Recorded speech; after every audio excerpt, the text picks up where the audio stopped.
नमस्कार दोस्तों, मेरे चैनल भक्ति भाव टीवी में आपका स्वागत है। तो दोस्तों, आज की इस वीडियो में मैं आपको बताने वाली हूँ दुर्योधन वध और महाभारत युद्ध की समाप्ति। भीमसेन द्वारा दुर्योधन का वध। दुर्योधन की प्रायः सारी सेना युद्ध में मारी गई थी। अंतोक्तवा उसका भीमसेन के साथ युद्ध हुआ। उसने पांडव पक्ष के पैदल आदि बहुत से सैनिकों का वध करके भीमसेन पर धावा किया। उस समय गदा से प्रहार करते हुए दुर्योधन के अन्य छोटे भाई भी भीमसेन के ही हाथ से मारे गए थे।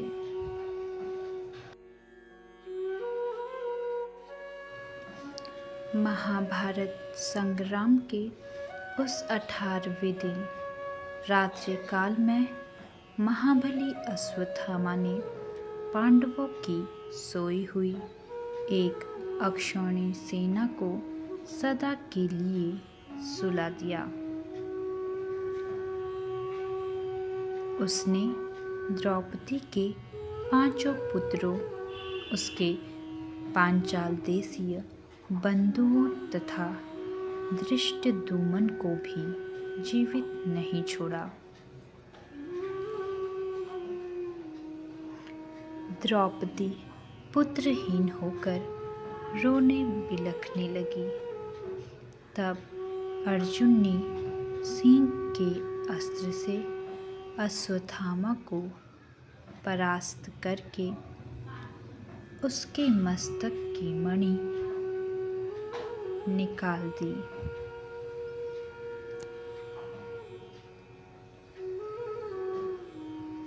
उसे मारा जाता देख द्रौपदी ने ही अनुनय विनय करके उसके प्राण बचाए।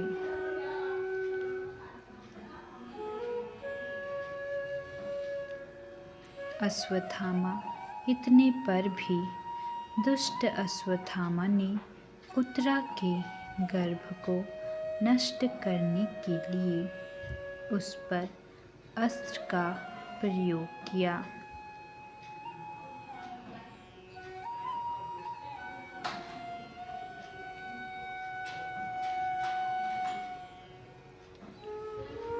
वह गर्भ उसके अस्त्र से प्रायः दग्ध हो गया था, किंतु भगवान श्री कृष्ण ने उसको पुनः जीवन दान दिया।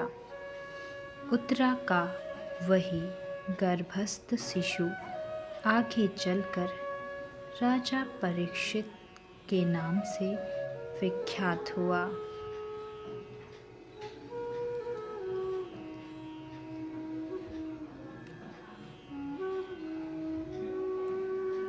कृतवर्मा, कृपाचार्य तथा अश्वत्थामा ये 3 कौरव पक्षीय वीर उस संग्राम से जीवित बचे।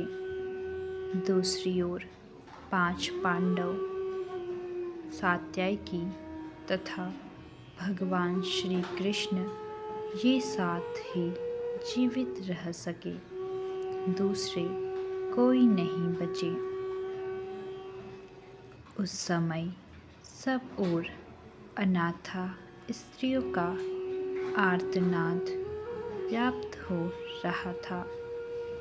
भीमसेन आदि भाइयों के साथ जाकर युधिष्ठिर ने उन्हें सांत्वना दी तथा रणभूमि में मारे गए सभी वीरों का देह संस्कार करके उनके लिए जलाज्य, दे, धन आदि का दान दिया। तत्पश्चात कुरुक्षेत्र में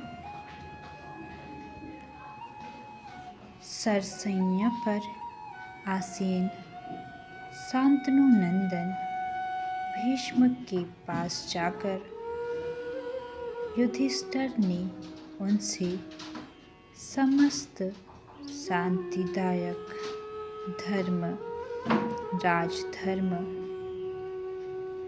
मोक्ष धर्म तथा दान धर्म की बातें सुनी। फिर वे राज सिंहासन पर आसीन हुए। इसके बाद उन शत्रुमर्दन राजा ने अश्वमेध यज्ञ करके उसमें ब्राह्मणों को बहुत धन दान किया। तदंतर द्वारका से लौटे हुए अर्जुन के मुख से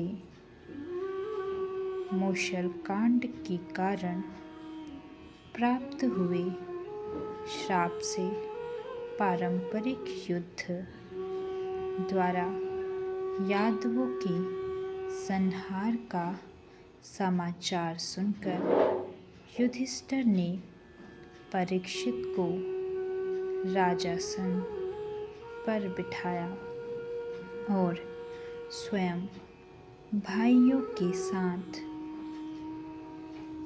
महाप्रस्थान कर स्वर्गलोक को सिधार उठे।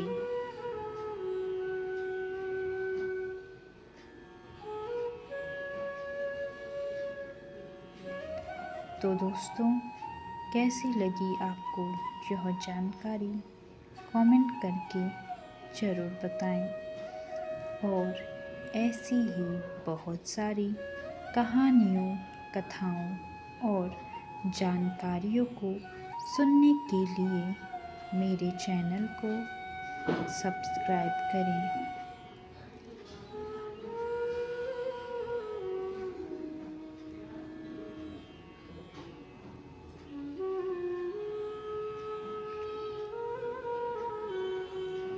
धन्यवाद।